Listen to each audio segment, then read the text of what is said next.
Now I rule the world, and the starry sky is spreading above.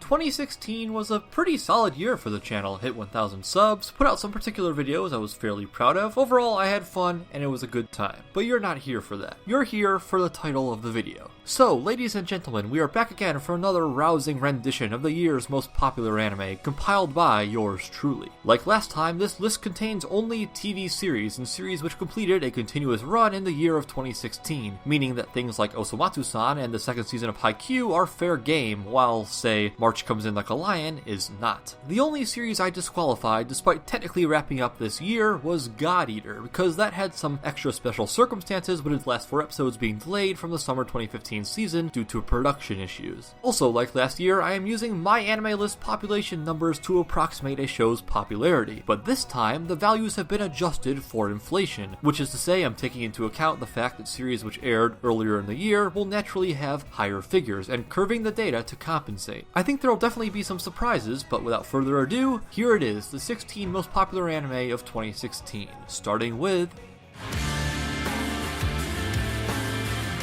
Number 16, 91 Days. Angelo Lagusa is just your average boy living in Prohibition-era America, complete with loving parents and an adorable little brother. Sadly, things immediately go south when Angelo's entire family is killed in a mafia dispute, only nearly escaping himself. Years later, Angelo receives a mysterious letter identifying his family's murderers, all prominent members of the mobster Vanetti family. With nothing else to live for, he sets out on a quest for revenge, determined to put the killers down and finally let his family rest. Things can hardly be expected to go so smoothly when gangsters are involved, but Angelo isn't one to let anything stand in his way. I briefly voiced my thoughts on 91 Days in my video on the summer season, linked below, but the simplest takeaway from that was if you like grounded mafia gangster fiction, you'll very likely enjoy 91 Days. It has plenty of mob action or straight up cold-blooded murder, a reasonably sized helping of politics and planning, some likable characters, and therefore moral dilemmas about massacring said characters, the whole shebang. Its producer, Shuka, is a relatively recent and small studio, so the animation certainly has its moments of quality, but otherwise I have nothing overtly negative to say about the show. But it's just not one that I myself am inclined to love. I don't find these types of stories especially interesting. They're usually a little slow and self-serious for my tastes. Nothing wrong with that, just telling it how it is. So this is not a series to change your mind about mafia stories, but if you know you're already one to like them, then by all means.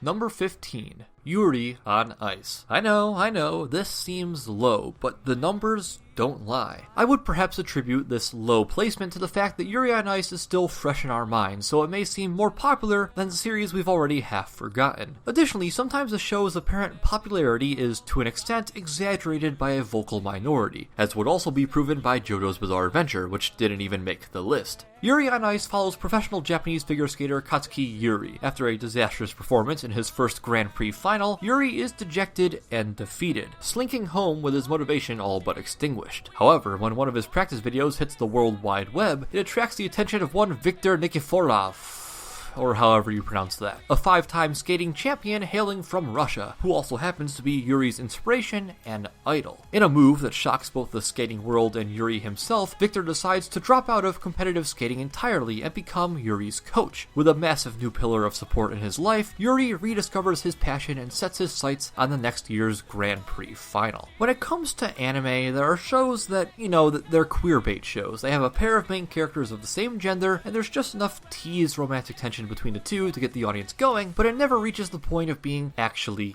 gay. Sound Euphonium, for example, the two main characters are high school girls, and they share some relatively intimate moments, but they don't ever actually get into a relationship. One of them explicitly has a male object of affection in her life, and to an extent, the homoerotic undertones are just there to titillate the audience. A lot of sports shows vaguely fall into this realm too, like Free. You have a bunch of shirtless hot guys which could get the fangirls' blood pumping, but none of them are actually gay. To the best of my knowledge, I've not seen Free myself. Yuri on Ice, though, in my opinion, is not that type of show. It seemed for several episodes that perhaps it would be that type of show, but it is not. Yuri on Ice, and specifically the relationship between Victor and Yuri, is gay. To be fair, there are some people that disagree and feel it doesn't go far enough to elevate itself above mere pandering, but I would personally object, even if I can see where they're coming from. Above all, it's nice to have an anime that's so progressive. Usually, anime's treatment of gay individuals is either poor or non-existent, often being the stereotypical flamboyant, perverted characters rather than just people. But Yuri and Victor are very much people, which is one of the show's greatest strengths. It doesn't just rest on the laurels of, we have a gay pseudo-relationship and neglect everything else. True, not every other character is nearly as developed, and yes, the quality of animation significantly frays over time, but it's still a series with heart and passion, and for that reason alone, it's very easy to like, if not love.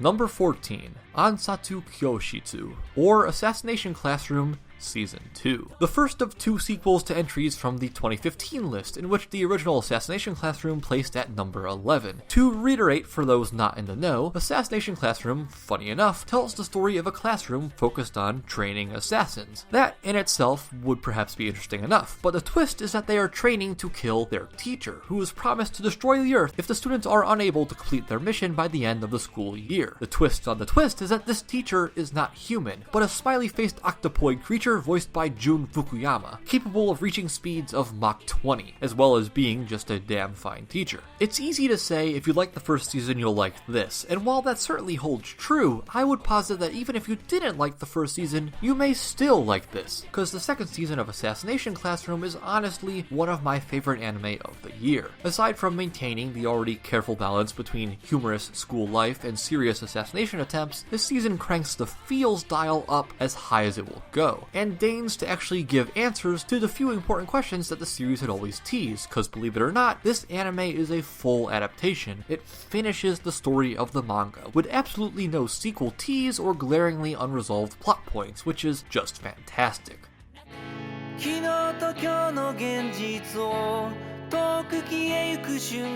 Number 13, Sakamoto desu ka? Or, haven't you heard? I'm Sakamoto. The first pure comedy on the list. There's this new kid at school, you probably know him if you see him, glasses and a pretty face with an unmistakable aura of sophistication. No matter where he goes, he's always suave and stylish. All the girls swoon after him, and the local bullies just don't stand a chance. He's not cool, he's not even cooler, he's the coolest. Haven't you heard? He's Sakamoto.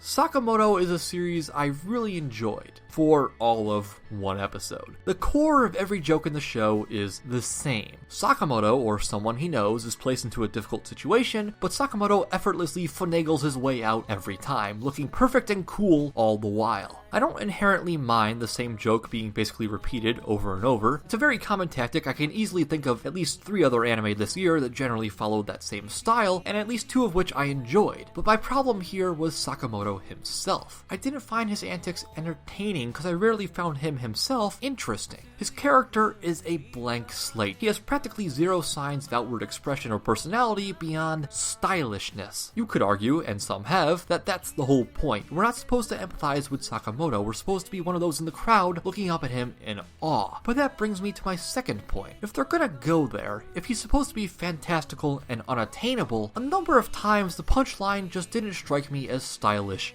enough. One of the early jokes I really liked was when bullies threw a bucket of water into Sakamoto's bathroom stall, and for no reason whatsoever, he had an umbrella ready and waiting. It doesn't make any sense, but that's the fun of it. He's too good. So then, when later he does things like bunching up a pair of curtains to look like a pair of breasts, or pretending to disappear into the TV, it doesn't strike me as sleek or smart so much as just odd, and yet he's fawned over anyway. This is nothing against anyone who enjoyed the show, and I certainly didn't hate it, but I was, if anything, bored.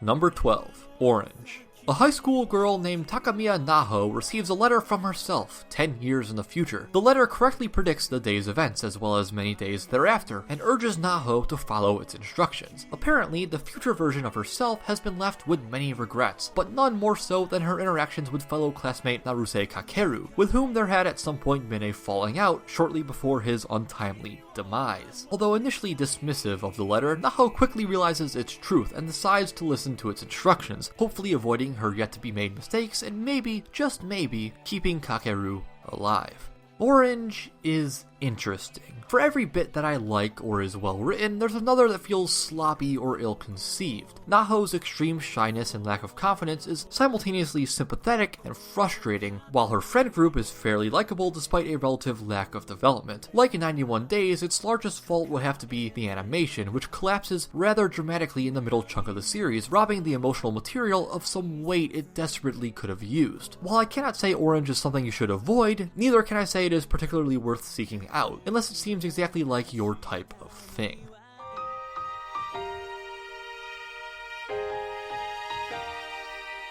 Number 11.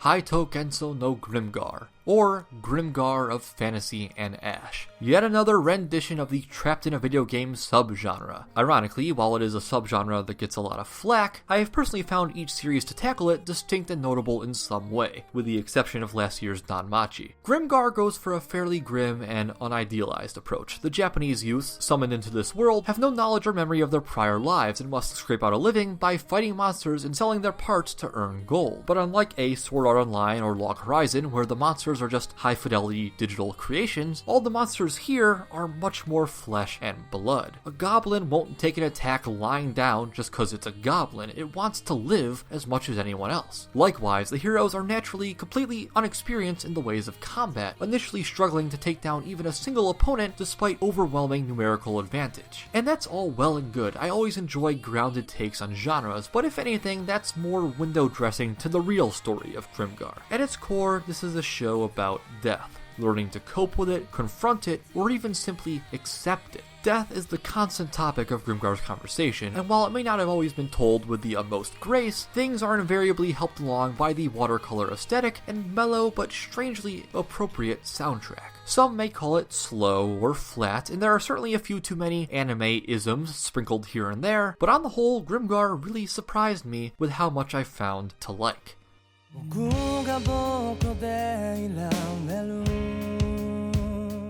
Number 10. Bungo Stray Dogs. The 18-year-old Nakajima Atsushi, so named after the famous Japanese author, is hungry and homeless, after being kicked out of his abusive orphanage. Although hardly in a position to help even himself, Atsushi sights and does not hesitate to rescue a man in need, an eccentric drowning fellow named Dazai Osamu, also so named after the famous Japanese author. And eccentric because he had in fact not been drowning, but trying to commit suicide, an attempt which Atsushi had unintentionally foiled. Coincidentally, Dazai is an executive of the Armed Detective Agency, a local extra-legal police force that deals with supernatural phenomena. As these stories go, Atsushi winds up a member of the agency, just in time for them to come in conflict with other organizations in the city, chiefly the Port Mafia and the Guild. This is a bit of a strange one, because it's split into two seasons of, in my opinion, wildly different quality. The first is fairly mundane, mostly introducing the characters, but doing little with them, setting the stage for perhaps a larger tale, but in its own right, more or less forgettable. Thus, you can understand my surprise when the second season actually followed through on this setup, delivering a much more fun and engaging experience packed with drama and action, including an especially excellent flashback arc involving Dazai. It's not a particularly deep or meaningful show, but it's very easily entertaining if you are one to enjoy myriad superpowers and action for action's sake.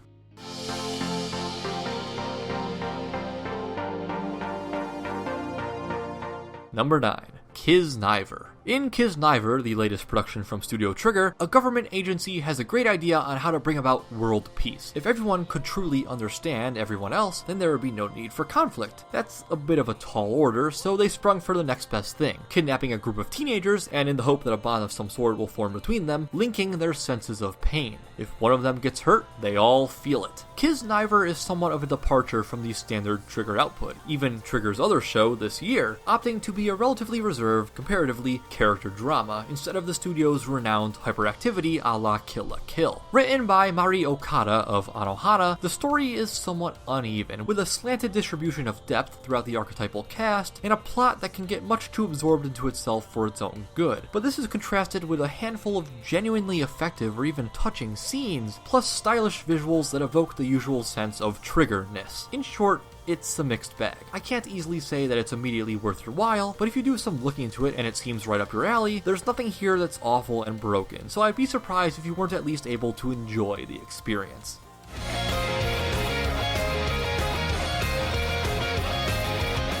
Number 8. Shokugeki no Soma ni no Sara, or Food Wars: The Second Plate, the second season of last year's hit series Food Wars. The actual narrative synopsis for Food Wars is not extremely important, because it would be more efficient to just explain what the show is all about. The title is an apt one, as the story is dominated by cooking battles, indulgent and over-the-top displays of culinary prowess, with food so good it is nearly orgasmic, or at least that's what the imagery would lead you to believe. If you come in expecting a ludicrous fun time, no more, no less, it's hard not to like the show. It revels in its absurdity and extravagance, much closer in tone to a fighting shonen series than, say, an episode of Iron Chef. Unfortunately, I'd have to say the second season is just a little bit worse than the first, and that is mostly due to iffy pacing. While the first season, with its 24 episodes, is allowed some breathing room between cook-offs in order to hit that right mix of tension, stakes, and character, this second, with its 13 episodes, just feels too fast. When nearly every episode involves some kind of showdown, the successive impact of each is lesser and lesser. Familiarity, after all, breeds contempt.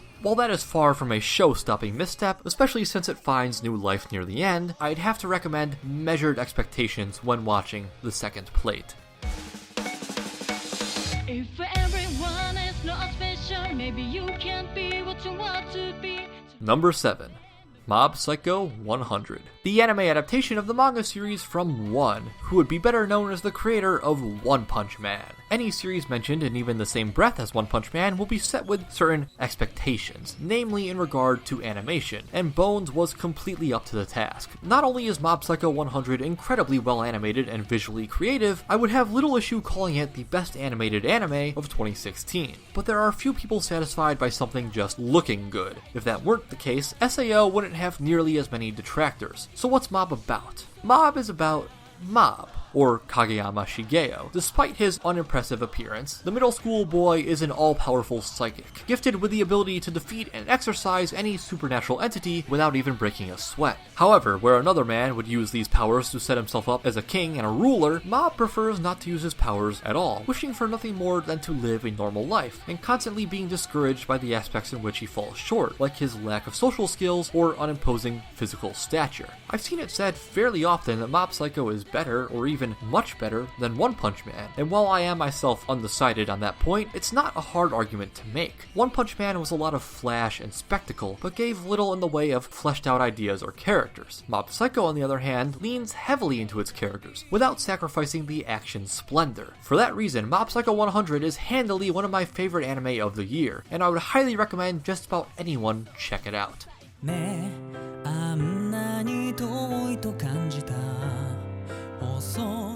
Number 6. Relife. This is the only series on the list that, considering its fairly high placement, really truly surprised me. Perhaps due to its Netflix style of release, with the entire series uploaded on a single day, the conversation around Relife never seemed to hit any kind of fever pitch, unlike most everything else this high up in the rankings. It came, people generally liked it, and it went. And yet, apparently enough people watched it for it to become the most popular anime of the summer season, and the 6th most popular of the year. Relife's main character is 27-year-old former salaryman Kaizaki Arata, currently unemployed and generally down on his luck. However, one day Arata is approached by an only slightly creepy lab scientist, offering a pill that reverts one's appearance to that of a high schooler. If Arata takes the pill, he will receive a monetary compensation equal to 1 year's worth of living expenses, in exchange for actually going to high school for a full academic year, while being observed from afar by the scientist. It's easy to scoff at Relife's premise out of hand, wondering if anime will truly come up with any excuse excuse imaginable to keep things set in high school, and I could not in good conscience argue that real life is exceptional. But once you put aside any possible inherent but unfounded misgivings with the story's setup, you'll find it's really much more than simply competent. Arata's perspective as an adult in a kid's world is simultaneously fascinating and relatable, while the pacing really complements the material, brisk enough to keep things moving without feeling overly rushed. Combine that with a reasonably solid cast, and you've got yourself one A-OK Japanese cartoon.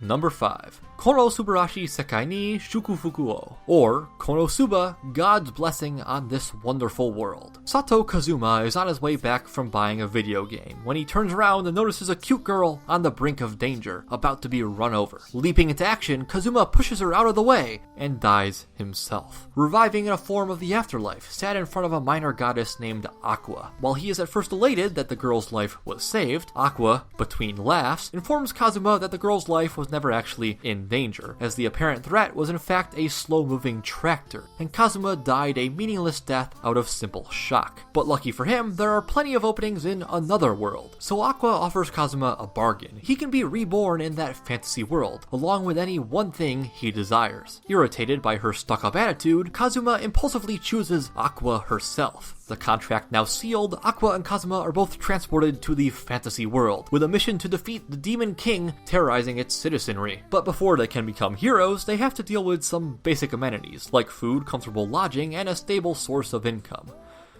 It's time for a major confession.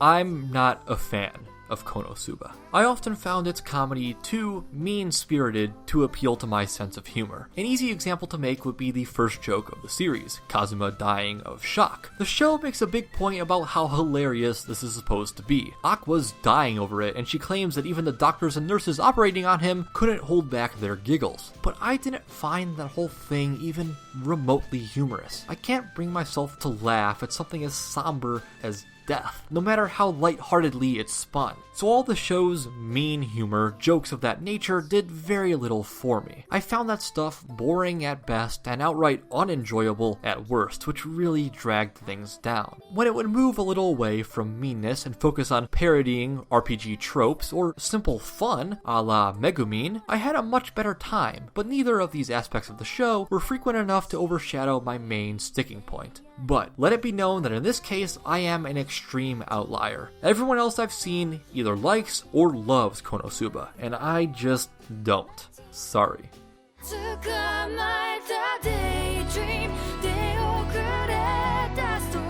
Number 4. Kotetsujo no Kabaneri, or Kabaneri of the Iron Fortress. Speaking of shows where my thoughts rail against public opinion, I enjoyed Kabaneri of the Iron Fortress, even the second half. Kabaneri is a series with Attack on Titan fingerprints all over it, produced by Wit Studio, directed by Tetsuro Araki, and with music composed by Hiroyuki Sawano, all of which is identical to Titan. Additionally, the setting is a post-apocalyptic world largely uninhabitable to mankind, overrun with man-eating monsters. In this case, rather than Titans, the monsters are zombies with glowing hearts, and the human sanctuaries, while also walled settlements, include a number of cities which are linked by railroad. The show's sense of style is also somewhat noteworthy, heavily inspired by steampunk and an 80s anime aesthetic, with original character designs by Gunbuster's Haruhiko Mikimoto. All people really wanted and expected out of Attack on Trains was simple, dumb fun, or at least that's all I ever expected. This isn't trying to be the next Shakespeare, it simply wants to entertain, and by and large it does. But where it really lost people was in its second half, when the action heavily died down, presumably due to a lack of animation resources after the action-intensive first half, and a villain with vague motivations and a lame, evil master plan was introduced. Laying it out like that, I entirely understand what people found to dislike, but I couldn't bring myself to feel the same. Even as the story collapsed in on itself, the visual and audio presentation never significantly faltered, remaining as a striking beacon of simple action artistry from the first episode to the last. Could I recommend this if you want anything more than cool fights? Probably not, but if all you want is cool fights, I see no reason not to at least give Kabaneri a try.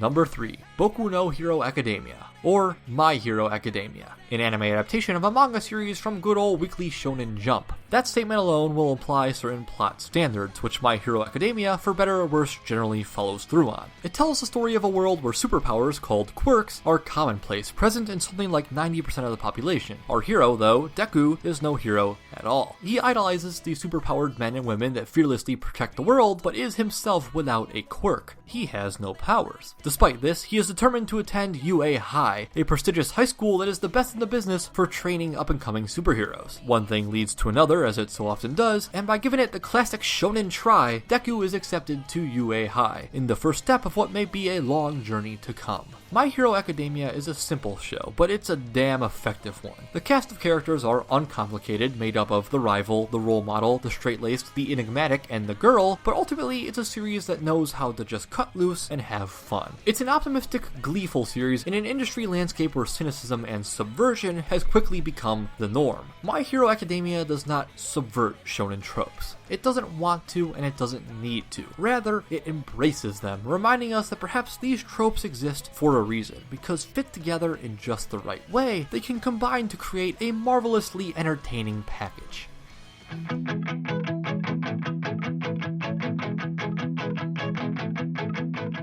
Number 2. Boku Dake ga Inai Machi, or Erased. When it first began very early this year, you couldn't get away from Erased. When it was hardly as much as halfway over, I saw several people proudly proclaiming it as one of their new all-time favorites because it was just that good. Given a little more time for the series to wrap up, many of those voices quieted and fell silent. Because, yeah, it didn't really stick the landing. But I'm getting ahead of myself. In the world of Erased, failed manga artist Fujinuma Satoru is gifted with an ability, which he has dubbed Revival. Whenever something bad happens nearby, like a child being hit by a car, Satoru is snapped back in time several minutes, just enough time to identify and prevent the issue. However, one day on his way back from work, Satoru discovers the fresh corpse of his mother, having apparently been killed while investigating the disappearances and murders of children in the area many years prior. Just as the police arrest Satoru for the crime of matricide, his revival ability activates, but this time sending him back not just several minutes, but a whole 18 years. Dwelling in the body of his 10-year-old self, Satoru takes it upon himself to prevent the children his mom had investigated from being killed, reasoning that their deaths set off a long, dark chain of events which had culminated into the present day. For approximately its first half, perhaps even its first 2/3, Erased is good. It's really, really good. Good enough that I can already tell you, no matter what faults it stumbles into later, it is worth watching just to experience its highest moments, all of which involve a girl named Hinazuki Kayo, the first would-be murder victim. She's antisocial and very withdrawn for her age, seeming to have already gone through enough that she feels no choice but to retreat from that which surrounds her. The first chunk of the series largely deals with Satoru breaking down Hinazuki's shell, getting to know her and help her, and hoping that through that she can be saved. The problems come in later when Satoru has to confront the mastermind behind it all, because the story had not up to that point been built to function as a mystery, so many later turns of the plot feel either predictable or cheesy. Nonetheless, the finale does muster up some heartwarming moments, so while it stumbles more than enough for me to call it a great show, I still regard Erased as a very good one.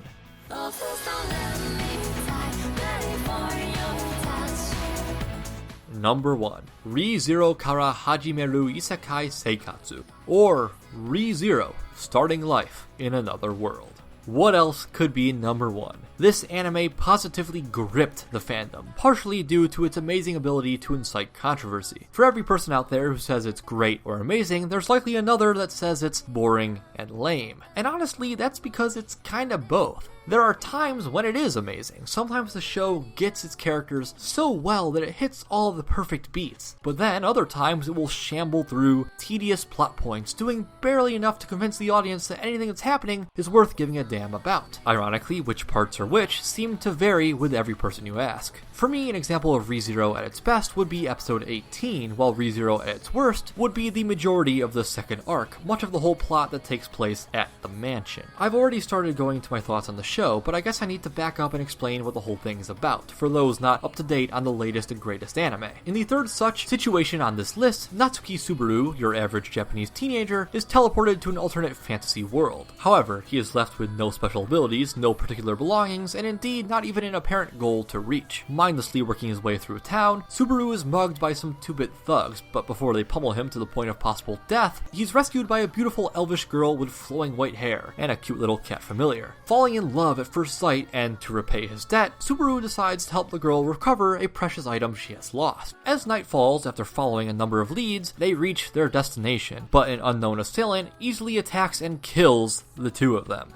The pain of death still fresh in his mind, Subaru reopens his eyes, finding himself where he had started as the day began, with the sun still high in the sky. After some confusion and experimentation, Subaru realizes he in fact does have one special ability, the automatic power to reset time whenever he dies. Frankly, I'd already said a lot of my piece on this show before the synopsis, and said still more in my summer roundup video. But if there's one thing left to talk about, it's Subaru himself, because Subaru, like the show as a whole, draws just as much scorn as praise. While some see him as just an obnoxious twat making groan-inducing meta comments, others think his character represents a subversion of the otaku ideal and the usual light novel protagonist. Up until the halfway point, I would have leaned toward the former, but now that the whole series has wrapped up, I must, to an extent, support the latter. He's not exactly a likable character, and he has as many moments of sheer idiocy, but there's a definite purposeful design here, a method to the madness, if you will. Some of Subaru's trials and character revelations are just too on the nose not to have been intentionally ironic.